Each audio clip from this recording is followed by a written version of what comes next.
Comeza a pavimentación de 3 rúas na parroquia ribeirense de Castiñeiras.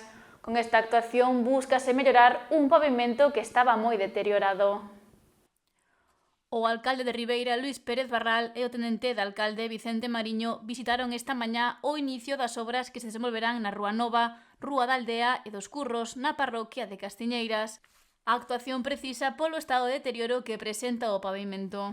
Se está procedendo a facer a pavimentación e a renovación de todo o asfaltado desta rúa. É un investimento que facemos dentro do Goberno Municipal de 88.000 euros nesta zona da parroquia de Castiñeiras, que se ven a sumar a outras actuacións como as que levamos feito ao longo dos últimos meses, como por exemplo a renovación completa do Paseo dos Mosqueiros, con máis de 210.000 euros, e tamén a renovación que se procederá a iniciar agora no mes de abril do Paseo da Ameixida. Son en total máis de 460.000 euros que estamos investindo na parroquia de Castiñeiras. Para, segundo Perdisou, que os veciños teñan uns servizos de calidade.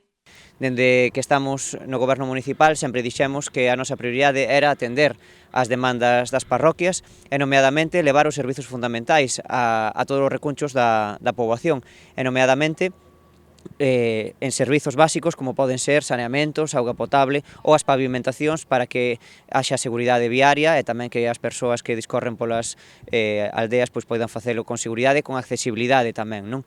E, por tanto, hoxe damos comezo a esa pavimentación que tamén seguirá a partir da semana que ven por outras parroquias do noso concello.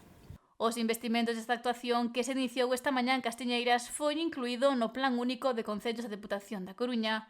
En esta ocasión só se contempla a súa pavimentación. Esta estrada xa ten todos os servizos básicos renovados, é dicir, xa ten saneamento, xa ten dotación de auga potable e tamén xa ten recollida de augas pluviais. Por tanto, aquí o único que quedaba despois de moitos anos en facer un investimento importante nesta zona era a renovación da súa capa asfáltica e, por tanto, garantimos esa accesibilidade universal para todas as vivendas. Obra que se agarda este rematada esta semana.